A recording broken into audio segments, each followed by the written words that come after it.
Welcome folks, I am Jaby Koay, joined by Achara KIRK. Hello. We're looking at the brand new teaser to the brand new Pixar film, Onward. This just dropped moments ago, so let's check this out. Here we go.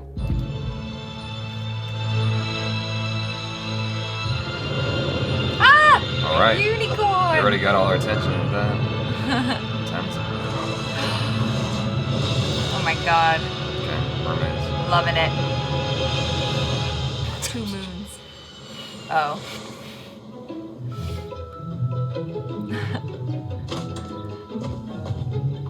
Morning! Morning!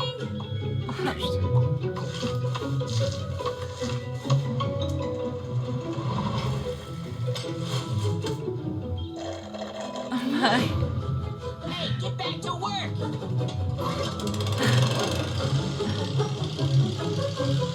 Hey, Mom! Lizzie, down! Sorry, I didn't get a chance to walk her. Oh, bad dragon. Back to your lair.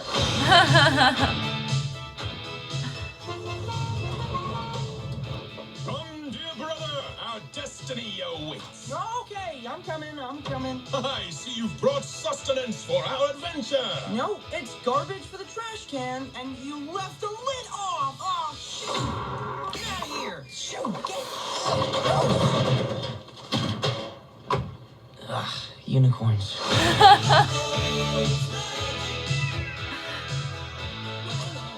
We're going on a grand and glorious quest. It's not a quest, it's just a really fast and strange errand. It's totally a quest.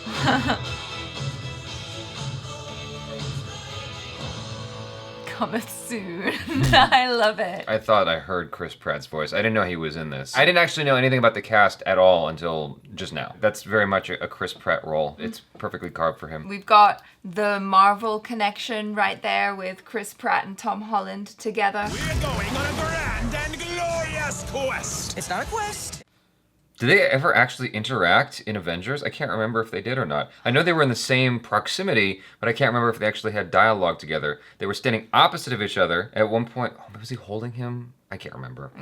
But they were in the same room a lot. Yes. They're So working now they're in a movie together Yeah. again. I'm fairly certain they were probably never in the same room during these recordings. Ugh. But that's just how animation is. You're often just one-on-one solo as you do your performances. Sometimes you have a fun situation where you have multiple people recording at the same time, but usually it's just one person Right. with the director. One can wish. I thought this was delightful. This satisfied all my little girl fantasies in so many ways. Growing up, I was that girly girl who was like, fairies are real. Let me play in the garden and like maybe these magical beings will come out and join me. I had a very overactive imagination. This is fantastic. This is very much in line with how Pixar does their commercials, at least traditionally speaking. The only one that kind of deviated from this, as far as I can remember, is Brave, where you got a clearer sense as to what that was about. Whereas here, and like Up, oftentimes you really don't know what the story is. You just have a sense of the setting that you're playing Right. in, Yeah. the world that it's building. And I like that. It's got enough mystery there where you're like, huh, I want to know more. I want to know the story. But you get a tone, you get the tone, and you're like, cool, looks like fun. Yeah. It almost reminds me of, even though they said it's the makers of from the makers of Toy Story, it reminds me a little bit of Monsters, Inc. in a way, because you're dealing with all this wide variety of creatures all coexisting together. Yeah, it's funny you should mention that because the directors on this directed Monsters University. Oh, really? Yeah, Oh. so good spot, Jaby. Very cool. Yeah. I guess that makes sense. Hey guys who did Monsters University, come take a look at this story over here. Yeah. Might be right up your alley. I'm loving all of the creatures. They're done so well. I love how they're translated into the suburban setting because it starts off with, you know, how you imagine them to be. The unicorns flying around. The mermaids swimming in the wild. And then it's like, nope, unicorns are basically raccoons. Get out of here! Shoot! Get The mermaid is in a little inflatable pool, sipping a margarita or whatever it is, just chilling.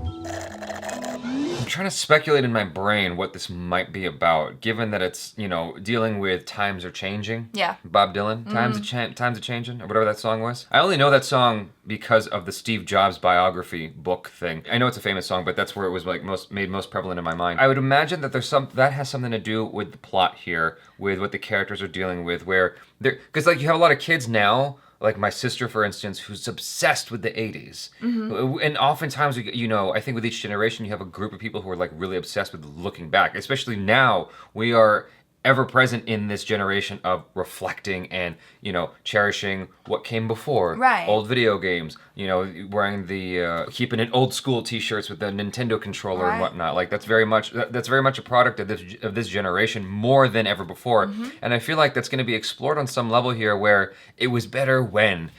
ellipses, whatever that was that came before, appreciating what got to this point here. Right. And I'm sure there's going to be a bunch of magic thrown in there as well. I mean, dead give away the song, but they're all magical creatures, so maybe they're going to rediscover the magic that they've now lost in suburbia.